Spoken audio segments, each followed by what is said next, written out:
everyone. Woo! Yan, time check 7:57.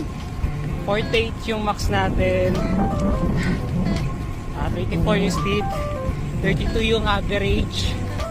And total kilometers 91.71. Sayang. Hindi pa umabot ng 3 hours yung 100 km natin. Lakas masyadong tutok yun. So effort lang. Oh, grabe. Umay. Tatapusin na lang natin yun.